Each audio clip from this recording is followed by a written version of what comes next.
talking about just 2 days ago in that quarterfinal, and now we'll see if Kanavi can do what Tarzan could not. We're into our first champ select. It's T1 on the blue side, top on the red. Yone and Unara banned out by T1, as Faker Zazir will not be allowed to enter the rift from top. I am curious if they want to let that Orianna through, though, because what we saw from Top Esports against G2 was a willingness to give across the Orianna and open up Creme to play things like the Akali, the things he made his name on back when he started in OMG. But we'll have to see what that game plan is going to be, because when we look at the Anyone's Legend series, it was constantly taking Orianna and Azir away from T1. The Poppy increases the value of things like Ambessa, Wukong, Rakan, and that Akali pick that Dagda was talking about. T1, how will they shift their focus? Because with the Yone ban and the Unara, Sion comes to attention, and immediately it's going to be banned away by T1. So that first pick now looking to be the Wukong. T1 want to get their hands on it, a very powerful engage tool. But the question is, will Top Esports allow them to have it? Rumble may very well be the ban on the side of Top Esports if something like the Ambessa is something that they're eyeing up. Yeah, I think it's very telling essentially what this last ban is going to be. So the Bard from Keria taken away once more. This was another staple ban we saw from Anyone's Legend. But it does say, hey, go on, take that Orianna. We're going to try and take the Akali here for Creme and answer with our own style in Top Esports. And you can see their 100% presence in draft throughout this tournament. A powerful pick for Top Esports to let through, but at bare minimum, they're going to buy themselves control over that Wukong here with it. Absolutely. Wukong plus Akali could be an incredibly viable combination, and it's going to be locked in immediately. We've seen this once before, and they're going to secure it for themselves. Oner will respond with the Zin of his own, a big comfort pick for him, and another comfort for T1 as the Varus is secured for Gumayusi. This has been such an insane pick for Gumayusi in this tournament. He has consistently got big leads in the lane on this champion and been a menace when it comes towards team fights. I have to imagine that the Ambessa will now be higher in priority. Top Esports going for a lot of dive threat, but maybe they want some poke of their own.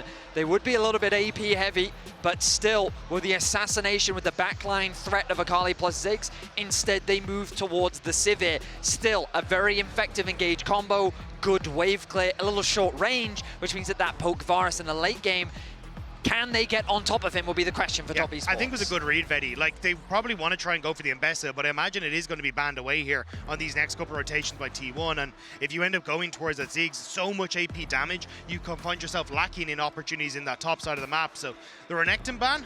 It's an Ambessa. It's an Ambessa angle, yeah. Yeah, I imagine that T1 will read the play and they'll look to remove it themselves. Now, champions like Alistar, Top Esports need to be very aware of it. It could be a great engage tool, a potential follow-up on the side of T1, good frontline, and also just a great answer into the Sivir as well. Will Top Esports consider it ban-worthy, or do instead they have something in the top lane they want to get rid of? My other thought is also something like a Braum ban, because 369 would love to go towards something like an Oner. It sets up beautifully for the Wukong, the Akali. You've got two very mobile carries on the opposite side, and I think that may be something that they want to look for, but I am curious if T1 are going to read it, take the Braum for carrying that bottom side, and then enable Doran on his own sort of engaged champion. Okay, we do have that Alistar banned away. The Nico going to be the ban instead. Earlier on in the day, Azael talking about the creativity of Keria's Nico against Anyone's Legend, but they don't want to allow that to go over to Hong instead. I feel Rakan might have a lot of value as a potential in the event of a Braum on the other side. It seems though that 369 wants to play more on the defensive route. They want to give Hong full counter pick, full flexibility, and what he's playing into Keria. We know that Keria is just a master of these range supports, and the possibility of Varus Karma, Varus Renata, Varus in any combination of range support could be a very deadly lane to deal with. It does mean that they have to rely on Doran to be that engage tool, so I guess we'll see if Ornn is going to be taken here in that top side just to provide that tool. Mordekaiser actually going to be taken into the K'Sante here and make sure, and there's that Rakan you were talking about. So T1 heavily reliant on Keria on this Rakan to be that main engage tool now. Problem is, how do you then deal with the Rakan yourself? Because by removing away the Alistar, is Leona or Rel potentially just the safest thing you could go for? Have a little bit more engaged to facilitate and work with the Wukong.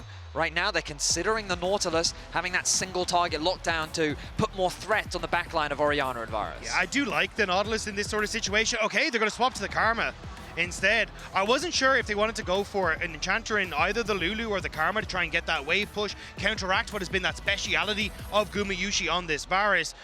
And it looks like that's the call. Just go for lane dominance in this bottom side. Make sure JackeyLove and Hung can fight toe-to-toe against the T1 bot lane and try and snowball into effective dragon control and objective team fights. Yeah, between the On the Hunt for JackeyLove, the Mantra E there for Hong, there's a lot of AoE speed up available on the side of Top Esports, but the only real true engage is still going to be Kanavi on the Wukong. And this is why I think the Mordekaiser pick is so valuable, because we've seen before, I forget which game it was, the Wukong engages, Mord ults the Wukong, and now that engage disappears. And so Top Esports, they're going to have to be very careful with how they approach these fights, because I don't think they're going to have as easy a backline threat, given that they are so reliant on Kanavi to be that engaged. I mean, it's a similar story for the Akali, right? Akali jumps in, Mord ults her. You're not killing the Mordekaiser in the Death Realm, so I think you've got multiple strong targets here for Doran.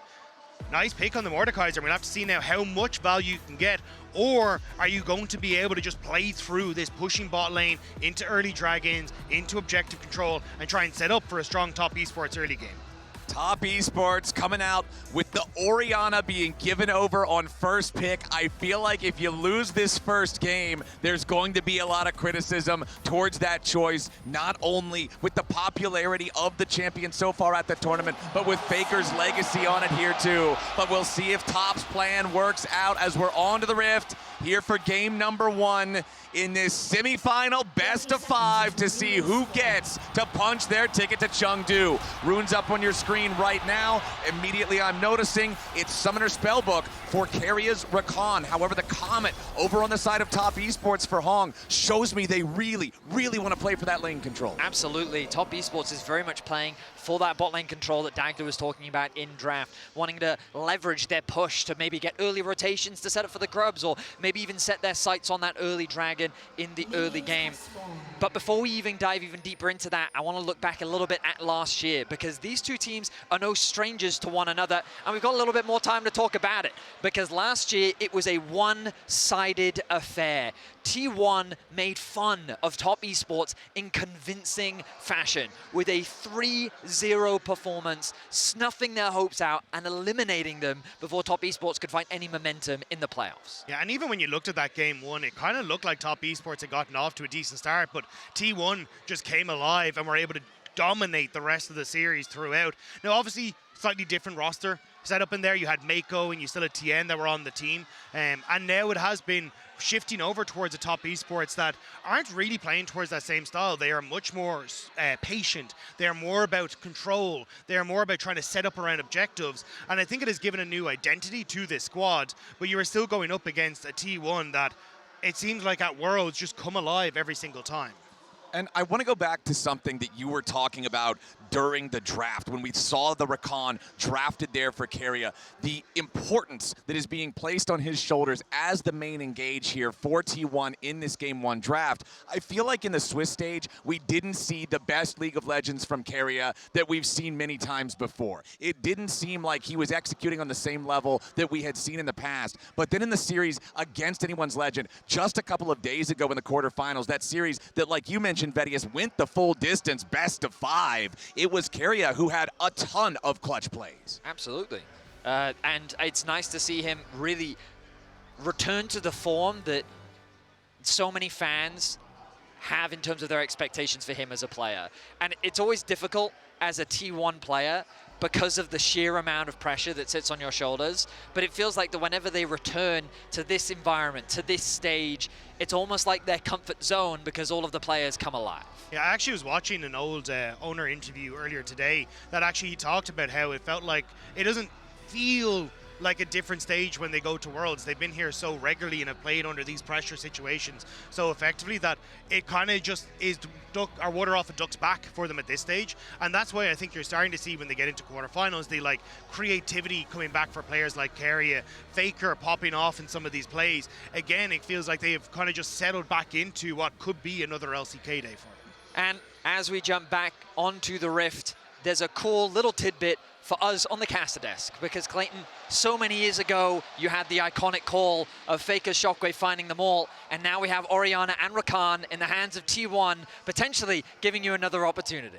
Look, if I have the time, I'll make sure I credit Rakan as well, right next to the Orianna. But if they engage in a split second, I might have to pick and choose yet again. We'll see if T1 can find that team fight magic here in the semifinals in 2025. On our screens right now, this bottom lane, we've already talked about it, but again, I feel like control, priority of this lane for Top Esports is so huge.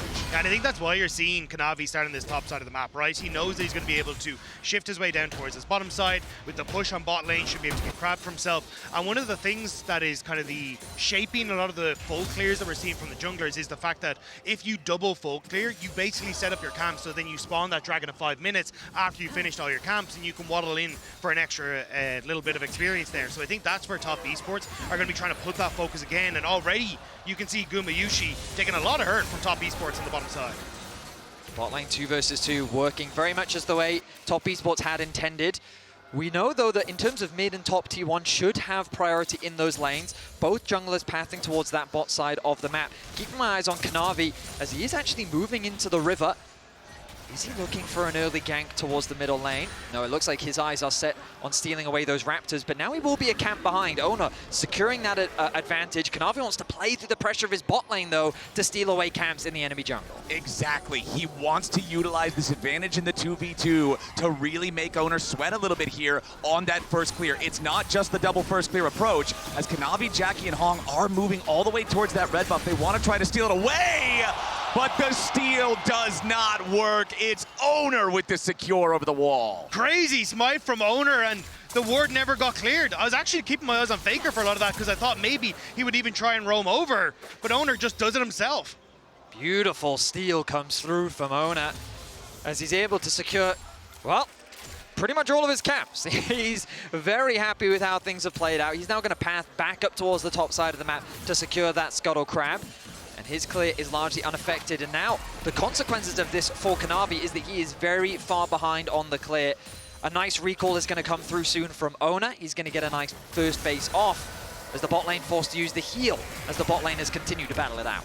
Exactly. T1 just going to defensively activate that summoner spell to back away, as Top Esports wanted to continue going aggressive with it. Now a nice grand entrance from Keria to keep the pressure on JackeyLove. Hong steps forward. More damage into Keria here as both sides take a little bit of a beating, but it's Hong, the lowest HP overall. Very fortunate to sidestep that piercing arrow with 3 blight stacks. That one would have taken him down to probably below 100 HP. Yeah, it just feels like the first round in this bottom lane, though. Both AD carries running that teleport, so should be able to reset and TP back in. Guma going to look to stop JackeyLove there. Having that level up as well means he can put a little bit more pressure down, but still, TP's back in. They should all go back to even Steven in this bottom lane.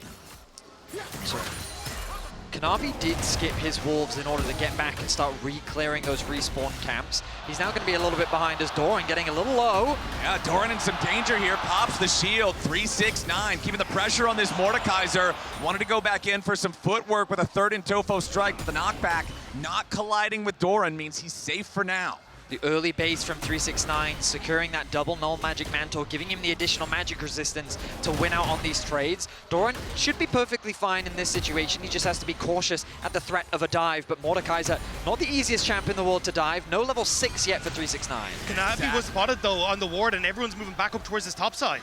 All right, they're moving around trying to see if maybe they can set it up, but they have to know if 369 was close to level 6, so was Doran, and trying to dive Mordekaiser underneath the turret with the ulti is never going to work. Now, T1 are punishing the early pathing from Kanavi. Remember that because he had to skip his bot side camps to try and steal, he's now late to these Raptors. Keria is here with Oner, and Kanavi has no idea. Yeah, Keria jumps forward, however, the grand entrance does not hit Kanavi. Oner still continuing to try to contest here for this Raptor camp, does secure the large Raptor, but now over the wall, it's Creme ready to go in. He wants the kill, and Oner's the focus. Creme goes forward, but he cannot find enough damage just yet. It's Kanavi grabbing first blood here for Top Esports. Massive plays from Top Esports. The double flash over Faker's Shockwave means they find none of them.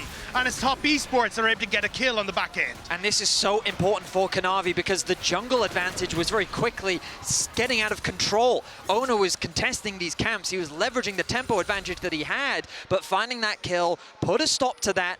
The Raptors are stolen away, and Kanavi can now pick up the Scuttle Crab as well. Nice advantage gained for Top Esports. Yeah, and as you were saying, Betty, like, they spotted Kanavi on that top ward, and then, so this would have been the play from T1, but the double flash over Faker means that Oner is completely caught out. Creme having that level 6, able to follow him over the wall, and it's T1 that, in theory, played smarter on the map, but it's TES who are outplaying them in the moment. Exactly. Kanavi on his initial invade trying to steal away the red. He doesn't get the payoff that he wants. And like you pointed out, Vedius, then it feels like he's behind in the pace of the game. But then the invade from T1 to try to punish that lack of pace ultimately ends up being the greater error, as it's Top Esports first on the board here with that first kill. And Kanavi has the gold lead in the jungle since he was the one who got the kill credit for it. Now track these lane assignments. Already Top Esports looking to move their pieces around the board. Creme has been sent to the bot side of the map with that Hextech alternator. It looks like he's going to be matching up against Doran.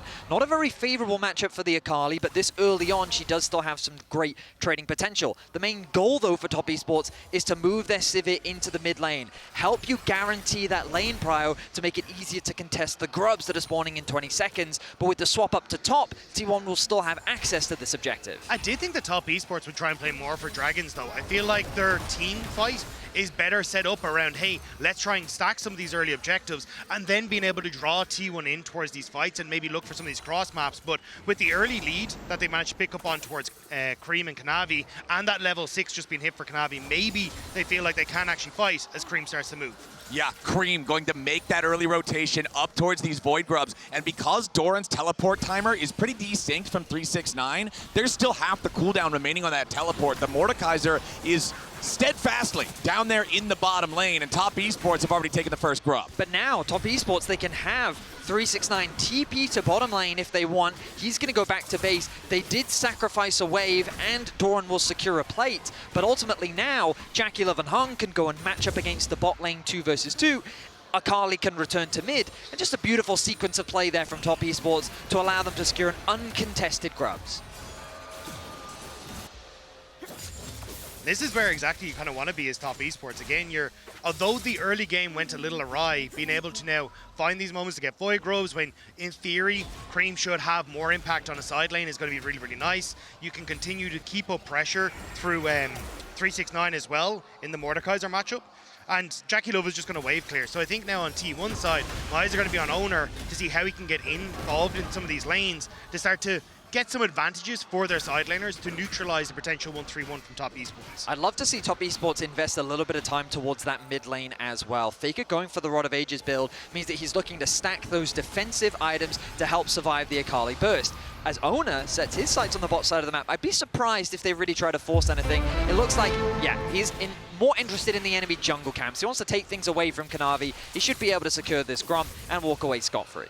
We mentioned earlier how Mordekaiser is a difficult champion to dive there in the top lane. Kazante is in the same caliber. You've got to have the guarantee that you're going to get the kill because of how easy it is to turn around. So they'll happily just take away the Gromp, get a little bit of extra money. It's another reset to pick up the Caulfield's Warhammer there for Oner. As you can see, he is still slightly ahead in terms of pace, at least with the jungle treats there, just 1 or 2 stacks ahead of Kanavi on the Wukong, who still does maintain about the same gold lead that he did after we saw him secure the first blood earlier. So just a fun fact about this mid lane matchup, Faker maxing the Q over the W. Sometimes we see that shift between Oriannas, but given how low he is on mana, having that extra Q damage really helps facilitate him put that poke down onto the Akali in those shorter trades. He is very low on mana though. This could be a window for Top Esports to try and force that dragon, but with the resets coming out from Kanavi, I don't expect that to actually come through. Components very close to completing that first item, and as I say that, JackeyLove will complete the Essence Reaver, TP back into mids, and now Top Esports will have control over the midway.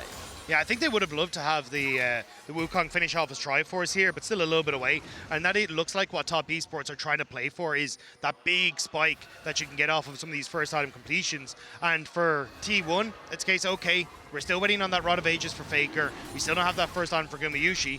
but Top Esports still in the area, just trying to clear out vision and use these pushing waves to establish themselves further in river so they can set up for that play in a couple of minutes. Okay, 369 on the Cassante does have the Spectre's Cowl alongside the Negatron Cloak, so plenty of magic resistance building towards that first big item still, considering both enemy solo laners are AP champions. That always feels very good when you go for an early Kaenic Rookern to be able to endure so much of that hurt, be able to have much better, shorter trades. As Top Esports continue just aggroing the Dragon, you saw them initially do that just to have it hit Keria a little bit, but now that even he's not here, they're continuing to try to look for the chance to take this. It's really not an early first Drake though, Vedius, which is, again, kind of what we were looking at when we see the Sivir Karma. The reset just came through for Faker though, and he doesn't finish the Rod of Ages. Actually ends up buying a tier instead of trying to finish it off. So I think for T1, they're not really interested in going for this Dragon right now. They're more than happy to let it scale. And I think with that crab take, Kanavi should have just ticked over towards his Triforce. So unless T1 can find a pick before this Dragon happens, it looks like Top Esports should be able to come back onto the map and try and force the play there. I don't know when the latest first Dragon of Worlds was, but we're definitely heading towards that number. Top Esports in a bit of an odd position here as they kind of fight with Faker for that mid control. Varus has to be careful, but he's pretty safe to push out that bot wave. Now it is T1's turn to take control over the bot side river. Fantastic vision control means they will be the team to start this objective off, and Top Esports don't really have much room to fight this as of right now.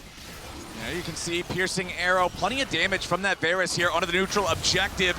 It is secured by Oner and T1 as Hong wants to step forward. Keria with a battle dance to disengage from the tether means that Top can't get any sort of a punish, and T1 just kind of walk away with a Drake for free. A nice timing window there by T1. So they knew that Kanavi had reset for the for his Triforce, but Kanavi stopping off for his Wolves on the way forward meant that they actually had a little bit more time to try and push through. So they move in towards mid, force JackeyLove to give up priority on that mid wave. They already had JackeyLove pushing in bot wave, so able to use that small window where Top Esports weren't on the map to their advantage.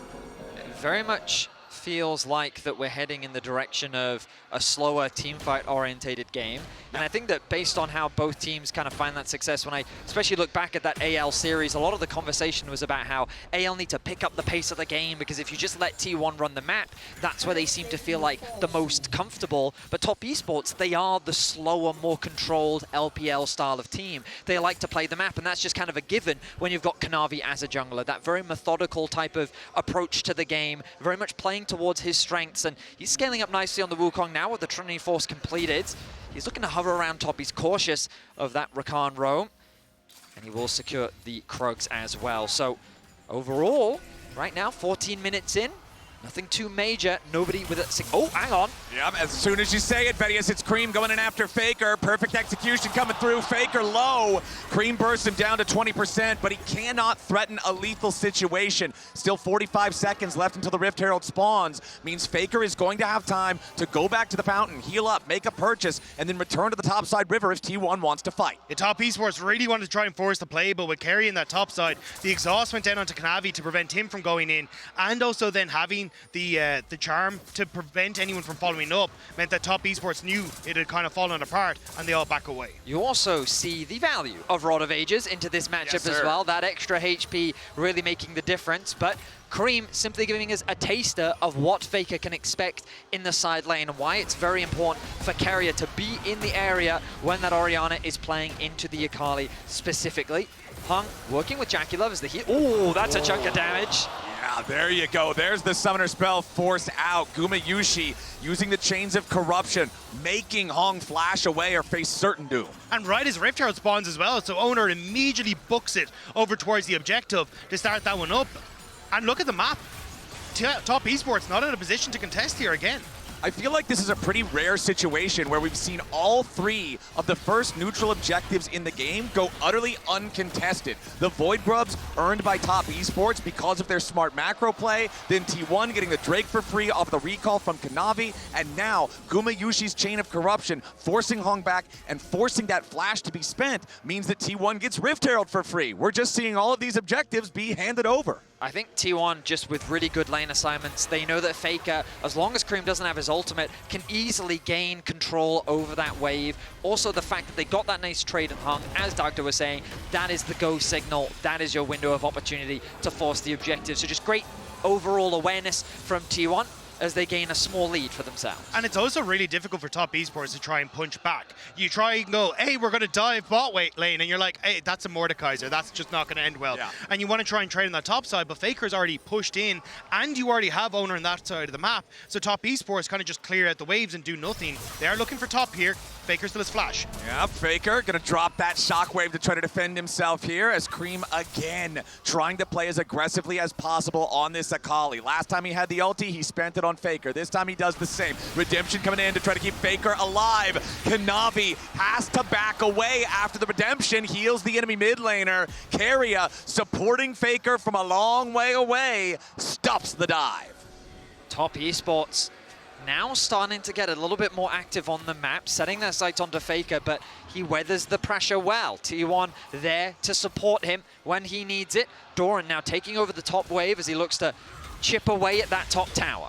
Exactly, and he's got his Riftmaker online finally. In that head-to-head, he went straight for the tier 2 boots with the plated steel caps at the very beginning, and it meant that he's actually been pretty far behind in terms of that first big item completion, and that's why 369 had all the control that he did in the head-to-head. Now Doran, with that first big item, feeling a lot stronger. Yeah, the plan from top esports continuously has been attack the other solo laner and Faker, but they really want to get that flash out. But every time Faker's just been happy to trade the shockwave, and now coming in towards this next dragon, Faker still has that flash, which makes him not a target for this Kanavi and Creme combo. And it's just been that patience with him on the potential flash that has netted nothing for top esports. We're also seeing the rotation begin from Doran. He's navigating his way around the vision that top esports have set up on the top side of the map, which means that should he find a flank, it means that top esports won't be aware of his position as they get closer to the dragon spawning, which, for the record, should be happening in mere moments. T1 with great position around that neutral objective again, and considering how slow they want to play this game, T1 have been very happy with how things have been panning out. Yep, I have been informed that this is a TES pause, but I do not know exactly any more of the details as to why the pause had to happen. Hopefully, it's nothing extreme and we can get back into the game as soon as possible, because we haven't really had a big fight yet in this game. I feel like most games of League of Legends, at the latest, the Rift Herald is where you're really going to get to see a larger investment towards a team fight from both sides. But again, with this time around, with the way that Gumayusi forced the flash out from Hong, that just didn't happen. And considering this is still only Drake #2, I don't even know if we're going to get it here. I don't think top esports are in a position to really fight for this, though. You've just used Kanavi's ultimate on that top side of the map. That's still on cooldown. The Orianna ultimate is about to come back up, and Creme does have his available, but lacking that key engage tool for Kanavi really makes this fight difficult. And I think T1 are aware of it. They've already established themselves in that bot side river. And for top esports, you have to find a way to try and break that bunker, but it's just so difficult with no Kanavi ult. I like that. If this was game 5, this would be very tense. But because we're in game 1, it feels like that the tension hasn't quite set in. But we are ultimately building towards what could be the first fight and the defining fight of the entire game. If a single team can find a large enough lead in this fight that we're hoping to see soon, it could very well be the key that snowballs either comp.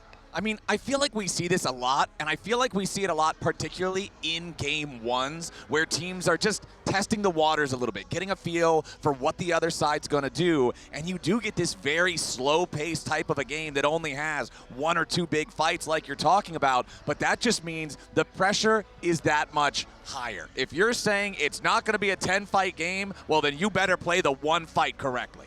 I also think that both teams feel very locked in. You can see how aware they are of the movements on the map, but as we've entered this mid-game, I do think that T1's lane assignments have just been that much better. They've leveraged the strength of Orianna into Akali while also not isolating the Orianna. We've seen how Creme and Kanavi have tried not once, but twice to get that flash out that Dagda was saying earlier, and both times that effort has been thwarted simply due to the presence of Keria with Doran TPing up towards the fight. And so because of that, they've played with their pressure well, they've controlled the neutral objectives, and the moment that they did punish Top Esports, they immediately converted it into a herald. And it's even the play off your screen that they're playing well on as well.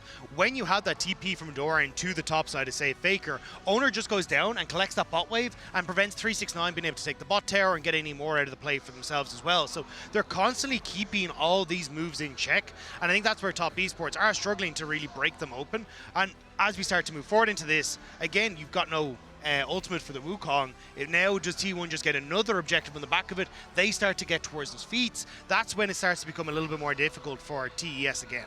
And Doran, to me, will be the difference maker in these fights. Because as we've discussed at length, the engage is quite not as clear-cut as we would traditionally see with something like an Ornn or a Rel or a Nautilus, because Kanavi will need to not only find a flank, but he will be the key threat on the backline that Creme will be relying on to find access on the Akali. Meanwhile, JackeyLove and Hung will be working together to deal with whatever threat is coming their way, and Faker's Shockwave that's going to be ever-present in the team fight. So who does Doran remove in these fights to turn it into a 4v4 for T1? But now we're back in the action, we're back on the Dragon, and given the positioning, Top Esports, it's not easy for them to contest. Ignore the bottom of your screens. Kanavi does not have his ultimate up and available. It is still a little bit away, which is why Top Esports there didn't really want to try and contest. So it looks like for T1 again, another Dragon. Now the feats, they're in a great spot.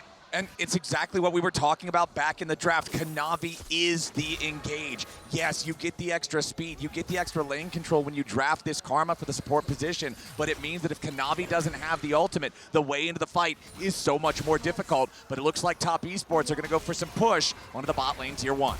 Okay, so Top Esports with a little bit of pressure for themselves. But again, we talked about it earlier. See how T1 is doing a great job of protecting Faker. They refuse to leave this Orianna isolated because that is the key target that Top Esports is trying to find momentum off of. But it's the only target you can really go for, right? Guma just sits in mid waves, shoots down the wave in one go, and is like, all right, well, you're not getting anywhere close to me. Doran is just able to get rid of all of the Avengers apart from one. So for Top Esports, it's really difficult to find plays anywhere on the map. And it's this slow burn now of T1 just starting to collect dragons, keeping the peace, and they're slowly getting to whittle away at some of these turrets as well. So for Top Esports, it needs to be better map play. Getting to the objective first, forcing T1 to actually try and brute force their way in with a lack of vision that opens up these flank opportunities for Kanavi and for Creme. And Top Esports' map play did earn them those first 3 grubs of the game that we saw back at the start of things, but the 3 neutral objectives since then have gone the way of T1. They have the feat of monster slaying. We're still only 1 kill in 19.5 minutes into the game, so that feat not claimed by either side, but you do see some damage onto the turrets in the side lanes for both squads, so that means also, after we have one of these big fights, it's probably first turret right after. The funny thing to me is that we're only at 16 petals for the whole game. 14, my mistake. 8 plus, well, now 7 as the Rakan 10 seconds away. All right, Rakan top side in this one. There's also still the Rift Herald in the inventory of Oner. That could also be used to force down one of these tier 1 turrets if that's the play they want to make. You can see T1, they're not going to start up the Rakan immediately, but they do still have Keria up in this area just to make sure that they're maintaining vision control. He's going to go ahead and take his recall. Again, Faker swaps back into the matchup with Creme. Doran versus 369 just continues being what this top lane battle always is. If the Rakan is started up, you need to be a little careful. There's a nice ward, actually. Okay, that's a very big circle. In behind the blue buff of T1. And that is something that 369 can look to try and create a flank opportunity for himself. But TP now towards the mid lane, trying to keep this mid tower safe. Exactly. They summoned up the Herald. That Herald should guarantee that you're going to be able to at least get the first turret. But it looks like someone up in mid lane, it cannot guarantee that much damage, but they don't just want to give that away for free to Kanavi being able to jump in there onto that tier 1 with the Wukong, with the Trinity Force. So Herald charges, takes off about 2/3 of that turret HP. 2 minutes on our next Drake. Rakan is alive. Turrets, low health, legitimately everywhere. And that bottom lane head-to-head, you saw 369 again winning out in that as he has Jack Show now fully completed. Still only 1 major item for Doran. JackeyLove, based on what I can tell, is about 200 to 150 gold off that infinity edge that he is working towards. A nice item spike as Creme goes in. Here we go once more. Faker trying to protect himself from Creme. As the perfect execution, once again, just not enough damage to really pose the threat, and Faker doesn't even have to spend Shockwave on that one. But now TP could be used by Faker to try and get back in. Actually, Shockwave now used. There it is, right on top of Keria, who comes in to reinforce the T1 mid laner. The quickness comes out, and the flash forced from Creme. You still got protection here, though, in the top side. Kanavi having to clone over the wall to make sure that he can try and escape, but T1 putting pressure on this top side, and you've got that TP from Faker to come back out onto this top side with Kanavi on low HP and Akali with no ult. Maybe that's an Adacon area that T1 are looking at. T1 are controlling this Akali so well.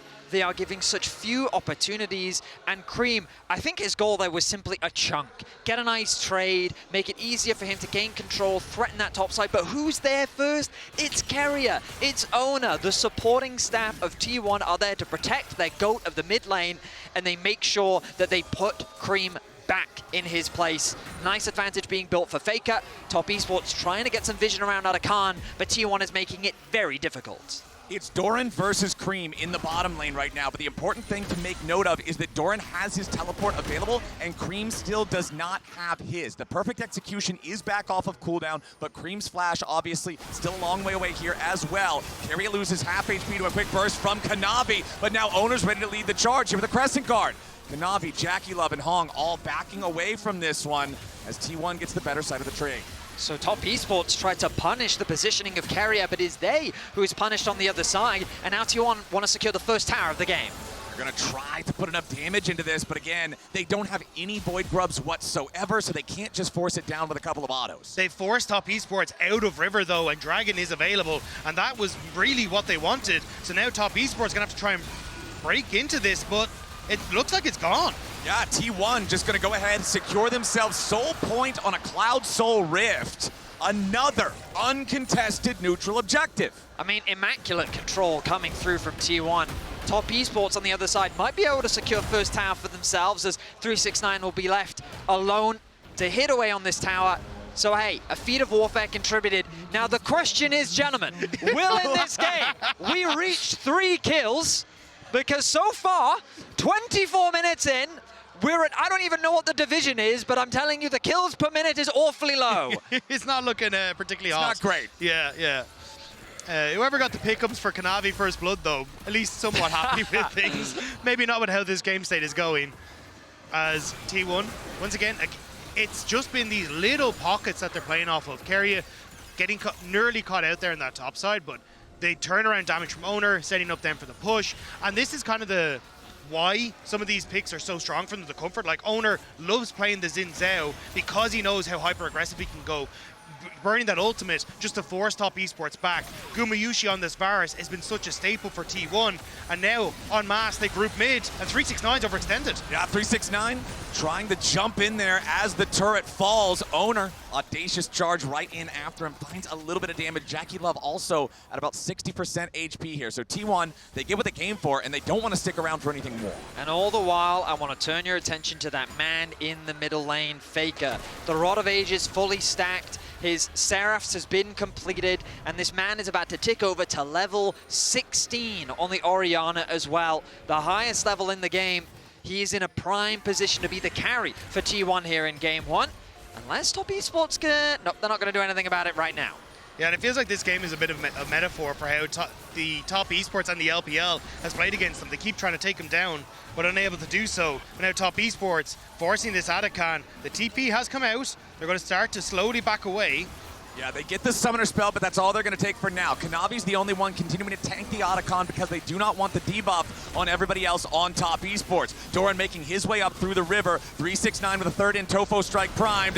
Top Esports looking for something here. It's Doran jumped on immediately. However, he's into the death realm. He's going after Kanavi. He wants to take out the enemy jungler. Top Esports, they're trying to get him away. But as soon as the death realm ends, Keria's quickness begins. And Top Esports have already lost their jungler. They're about to lose their top laner. 369 wants to go all out, but Gumayusi and T1 are all in. win.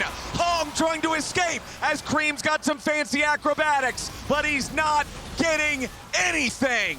T1 out-team fight him, and they'll take the Otacon. Kanavi is given no position, no purchase, as Doran isolates him in the Death Realm. And after taking out the jungler, taking out 369, T1 will turn their attention towards the Baron. Bettius, you talked about the value of one fight, and this is the fight they won. And it's because Doran just rips Kanavi out of existence that makes it so easy. That engage is gone. JackeyLove and Hong can't actually get into the fight because they're zoned by Gumayusi and Faker, and now Faker has caught Creme. Faker going in after this Akali that's been trying to put the pressure on him all game long. And once more, it's Creme, the one who loses his flash just to survive. T1 played with great patience, they leveraged their range, and again, this pick from Mordekaiser doing very much as we expected. The question was, would he remove Kanavi or Creme, but that decision was made so simple for him the moment he saw that Wukong try to engage. And Flowers, you highlighted in the fight, to add insult to injury, the second Kanavi comes out of the fight, there's the quickness, charming him up, isolating him to allow for Faker to secure the kill. You just sit on top of the little Christmas light and press R as soon as it returns to a champion. Well played there from T1, now over 2,000 gold ahead. And my friends, we have 45 seconds left until the Cloud Soul spawns. Hong in some danger here, has to flash away. Keria ready to go after him again with the quickness, speed of warfare. Finally claimed at 27 minutes by T1, and they are just barreling down the bottom lane. Gumayusi gonna get healed up by Redemption, but no! Creme's already got the assassination. He dies in response as Kanavi continues spinning forward, looking for a little bit more. The ricochets from JackeyLove. He needs more, but he can't find it. A double kill to Faker as Oner finishes Jackie, and only 369 is left. T1 again win the fight with 10 seconds left until the Cloud Soul spawns. Top Esports threw the Hail Mary, and it was so close to looking good, but intercepted at the last second. And now it's T1 with members on the map that will secure the Cloud Soul, although there's a little bit of a spot here. Yeah, looks like Hong might have made a mistake, stepping forward to try to help his top laner. Doran brings Hong into the Death Realm instead. You will not be able to catch back up to the Karma to guarantee the kill, but now it's Faker joining up with his top laner for the extra damage into 369. The Cassante tries to get away, and he outpaces the Claw to do so, but the entire time it was Oner on the Drake. There's your MasterCard priceless moment. 29 minutes into the game, T1 got all 4 Drakes uncontested. It got a little scary for T1 on the bot side of the map. It felt like that JackeyLove had really woken up in this game, but Kanavi once again isolated. Shockwave! Shockwave from Faker to burst down the enemy jungler. Kanavi has never found his angles in this game after that first blood. Creme over the wall wants something. They'll give him a burial. Gumayusi with the kill. 9-3 for T1. Everything Top Esports tried early was completely canceled, and T1 is showing them how to make plays now. 369 just trying to escape some of the damage. He's the only one alive for a game that had 1 kill at 24 minutes. T1 are about to end it. 30 minutes in.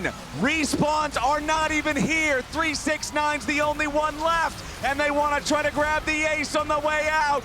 T1, it was a slow burn, but it's Top Esports being put to the fire. T1 just going to pad the stats and take game 1.